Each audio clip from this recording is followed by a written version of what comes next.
That is all mind over body, whereas the rest of them you got to be a little bit more fatigued for it. But we got a few animals in here. We got the cave salamander. He is also known as the Tennessee salamander because he's orange like the balls. Not that anyone watches these guys, but other than that, we also have the slimy salamander. Slimy salamander is about as long as my flashlight here. Slimy, the black one there, he's about as long as my flashlight. Whereas that cave salamander is about 2 to 3 inches smaller than my flashlight. Slimy is the black one, the cave salamander is the orange one. Now both of these salamanders, these guys are cannibals. They can take and eat on their own hand or tail if they get hungry, and it's all going to regrow. These guys can regrow off about 10% body fat and about 25% of their brain. So they can be a chunk of skin from their front paws to their head and they'll regrow into a full salamander. But other than that, we also have the bats. This is not the right name for the bats. They're called tricolored bats now. Guys are about yay long, about as wide as my hand, and they got a rainbow effect on their wings. That's why they call them the tricolored bat instead of Eastern pipistrelle bat, because that was a species that does not exist. But we also have cave crickets in here. These guys are nothing to worry about, y'all. They're deaf, dumb, and blind. They got some long antennas to feel around. That's about it. The mold I was telling you that'll grow inside of our lungs, these guys will sit there so long that mold will grow over top of them. Kind of explains how they're deaf, dumb, and blind. Yep, that's cave cricket. Oh, no, that's just a leaf. But other than that, we also have spring salamanders. These guys we won't see today. They're down where we got the stream and the waterfall running through constantly. These guys have gills. They're fully aquatic. That's why we won't see them today. But other than that, we also have the crystal cavern cave spider. This guy is about as big as my head, and he feeds off hopes and dreams of small children over the week. Yay! I'm just kidding, y'all. He can actually fit inside this PRD there. He is so tiny. He is entirely see-through, transparent, so you wouldn't even know if you've seen him. And this guy stays about 58 degrees. We say about 90. Usually we're a little too hot for him. He goes the opposite way. So we won't even see him. I would rather see it than not see it. Yeah, we probably won't even see Make him. sure you know what, guys, make sure your flash is off, because as soon as we go up and stop, you're gonna wanna take some pictures, okay? So make sure your flash is off. Yep. If you don't know how to do that. How do you turn your flash off? Guys, I don't think I have flash.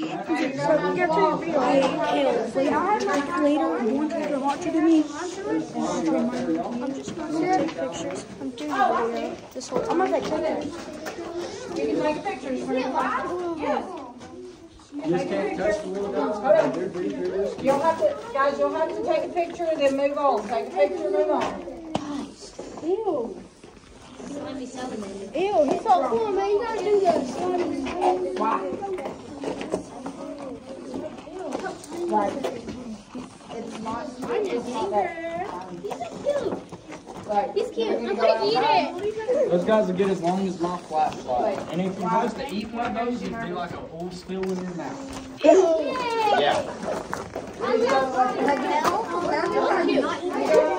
gonna open and you're gonna see your bunch of. Other than that, everyone watch their head right here. Call it mirror dog. You can hit your head to run room. Wait, what's in there? Information right here, you guys are allowed to Mr. Trump, I got to Oh, look down there. I went in a cave just like that. Bang. And then I died. You died? Oh, there's LEDs.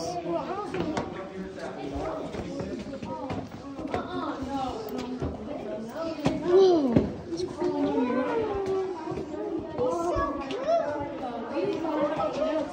I really don't want to trip and die. Those stairs don't match this place. Like if it was, it's like if I were in Rock City, but except a bit much more scarier. Yeah. Minecraft cave update be like. Minecraft cave update be like. Listen. That same with all this calcite. That calcite is that real crystal rich material you see on that rock. So if we was to touch it, it would go from that nice crystally color out there to something dark, dull, and gray. It's called deformation. These soda straws are how everything starts from. Like I was telling you guys, it's entirely hollow all the way through, so it allows water to seep through pretty freely. they used to allow you to grab them off, scrape them off, drink them like a little straw. And you can't do that because they grow 1 cubic inch every 100 years. We consider that historical artifact. Eventually, your little soda straws will thicken up. They'll turn into your stalactites after they do so, like all those big ones we got hanging out with us. Eventually, your stalactite is going to drip down and create a stalagmite from the ground up, like all those over there. And some of these over here. Dead Fred, the one I told you guys you can all touch, he is also a stalagmite. Oh, sorry, over here. But eventually, they will grow together and create a column. That right there is also a column beside of y'all guys there. They had a piece cooking off of that column right there. Had it making and it came back to 500,000 years old. That column. But other than that, how we get these huge rooms that we're standing in today is because we got an acidic water flowing through the ground. It's called carbonic acid. Carbonic acid is also the same thing you find in Coca-Cola, beer products, Pepsi products. It's what makes it bubble. Limestone is the main mineral down in here. And limestone is created out of calcium, fecal matter, marine fossils, anything getting compressed and heated off over time.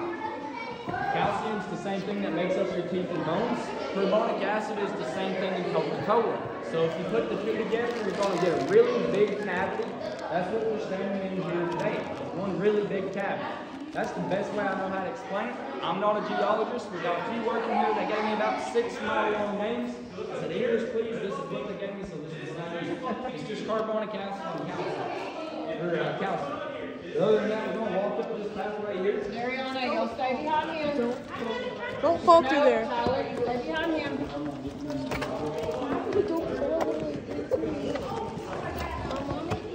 No, my phone has night vision. Phone has night vision? Yeah. Dude, look, the lights show up way prettier on my phone. My phone has night vision. I know my flash. I don't. Whoa. Oh my gosh, that's a deep hole. Don't touch this. Whoa. Dude, the lights look so much cooler on my phone. Can we go through here? No, I'm going there. It's all blocked off. So that pathway over there, y'all, that pathway right over there behind everybody, that is the original pathway. This pathway would take you down and around into the bottom of the Crystal Palace room down there, and you'd walk right out. That was like a 5 to 10 minute tour that they would do in 1930. So we stopped doing it because one, it was 5 minutes. It didn't take long. It wasn't worth your time, and it wasn't worth your money. Whenever the man was doing this tour, he charged $25.08 for that 5-minute tour. So it really wasn't worth your time or worth your money. Now he came right over there to that little green hole. The man started digging down. He dug down until he hit a rock bottom and he got discouraged. This man's name was Leo Lambert. He was the same guy that surveyed and built Ruby Falls, if you ever heard of it. So he also owned this cave at the same time. So he was digging down, he hit that rock bottom, he got all discouraged, he wanted to work on Ruby Falls. It was named after his wife. So he went bankrupt here, sold it to the bank in 1948. 1949, he actually got a divorce from Ruby, and in 1950, the man died. So Ruby Falls doesn't tell people that. They also don't tell people that Ruby was his second cousin, and she was like 15, he was like 46. Way different times. Yeah, it is way different times, y'all.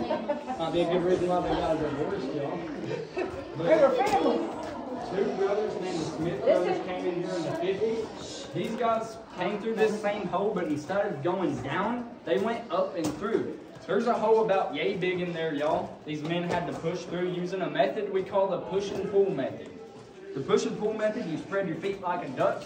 You take your hands, put them over your head, tuck your chin down. You would release all the air out of your lungs. Your partner would grab your feet and push you through that tiny hole. You'd turn around, roll on your belly, release the air out of your lungs, and he'd pull you through that hole.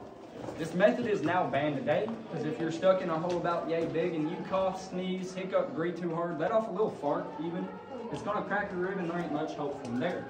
Those men were determined though. They popped through that little hole, came out to a really big opening over there, so they came right back through, and then they dynamited the walkway in while they was inside of the cave. These guys were crazy. They'd go around sticking their head in any hole they think they could fit it in, not even really knowing if they could get it out. They take their helmet off, throw it through a hole. If they heard a good whistle, they're not going to go down. They hear a tink, tink, they're going down with it, but they just threw in their lights, so they're going in blind. And then you can imagine dynamite in a cave.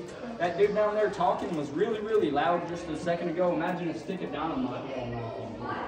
And you see all these lines of stalactites and soda straws? These are all created because of a fault or a crack on top of the mountain. And there was dynamite right next to it.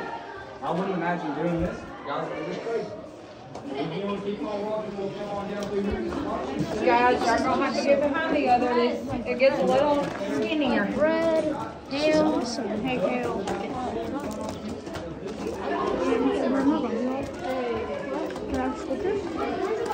Or did you go to after school here? I didn't go to after school. Alright, I'm gonna go out there. I was playing. Look at the LEDs on the ground. Wait, what's the grade? Are you first, Sheila? Huh? Would you go down to Bedrock? Yeah, why? Oh no, small. My head's gonna hit. I'm so small. I'm so short. Yeah. No, I'm small. This thing is. We're big boys now. We big boys. Big boys. Hey y'all, we're ready. So this is what we're talking about. Hey y'all, listen. So those Smith brothers I was telling you guys about, they was European, and in their day it was European tradition to put in a wishing well anywhere you found it or discovered something of their own. So this is what they put in here. They just used it as a money racket though, more than a wishing well. People would throw in their loose change. They'd come in at the end of the day, take it, and have a good lunch at the end of every day. But because of all the oil off their fingers mixing in with that copper, it created that green ring, turned this water that color green for the longest time. All the copper also oxidized and created a patina effect here, almost like the Statue of Liberty, kind of went green. So this was a toxic environment for the salamanders. These guys would probably get about 6 inches into it, and they couldn't turn around and make it out before it was too late. So we came through here scooping out all the water we could, replaced it with some water from inside of the cave, took out all the coins except for 1 or 2, and then over the past year we've seen only 2 salamanders here. UTC, which is a university up here, they told us they developed a genetic mutation not to come to this pool. They say they know it's a hazardous spot and they won't come to it. But they've never took a salamander from here, so I don't know how they would know. But if you look up here, we got some tree roots dangling through. So we got about 5 to 10 feet of rock piled on top of us right now, but we're still not below ground surface. If you was able to just walk through or phase through that wall, you'd be standing in the parking lot where you parked your vehicles. I can show you the tree on the way out. It's an eastern red cedar tree hanging out in the cracks of the rocks. But everyone watch your head here. If you're any taller than me, this is what we call the can opener, and it can open you up. Wait, so there's a tree up here. Don't put this on YouTube. It's hot in here. Okay. Just make sure it's not blurry. Oh my god. Okay, this won't be blurry because I airdropped. I sent it to my phone. Whoa! This is awesome. Whoa.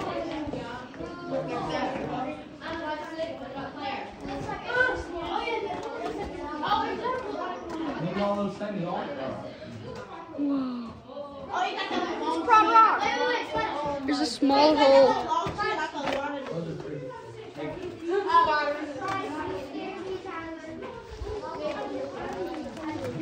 The lights would make the cave cool. Yo. Hey, maybe like for 6th grade trip. This is awesome. Wait, no, this is from like your 6th grade trip. The bowling alley? So, there's all your cave crickets right there. These guys are deaf, dumb, and blind. So that long antenna you see just filling around, most of them got, that's all they got to fill around and see where they're going. Now these guys eat on this mold you see on this wall. This is called a Tendamycete. It's in the same family tree as penicillin. UTC, which is another university, they've been scraping it off, doing studies with it. It turns out this has all the same healing properties as penicillin, but not all the same properties most people are allergic to. So they're trying to make a medicine for people allergic to penicillin. That definitely does not mean lick the walls. It's not fully tested. But other than that, that's what all them cave crickets eat. Might be a good reason for them being deaf, dumb, and blind, y'all. But other than that, we got a low-hanging rock we have up here. It's called Language Rock. Usually I tell people if you don't find the rock, Don't break a wall, too. You know, there's nothing dangerous on That's what I got out. Whoa, so bright. Bro, I'm allergic to penicillin. I'm allergic to penicillin, so I hope that I don't touch any of it. I'm not gonna touch any of it. Because it could probably kill us all.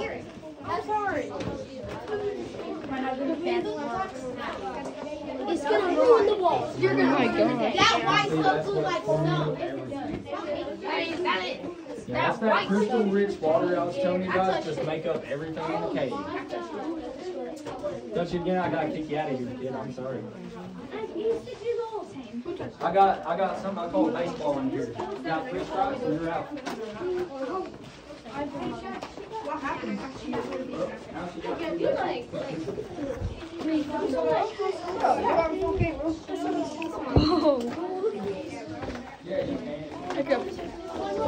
The roof is so close. If I'm in the video, blur my face. That's pretty though. Did y'all take out water from this too? Yeah, this is actually where we took the water from to go to put it up in that other pool. Is this out here? No, not right now. But this is what we call the reflection pool. We call it that because it has this perfect mirror image all the way around it. That's because this water has a lot of manganese in it. Manganese is what they used to use back in the 80s as a mirror effect. They had to stop using it though because it was toxic. It's nothing like mercury. It ain't gonna hurt you if you touch it too long. But if you ingest it, this stuff could turn your insides to a mirror effect, or it could give you some nerve damage. Now, I don't know what kind of kids went around licking or eating mirrors back in the 80s to figure this out. It's probably the same we got eating Tide Pods today, you know, some young, dumb teenagers. But I wouldn't advise nobody to drink this water. It also has magnesium in it, which is the main component in milk and magnesium.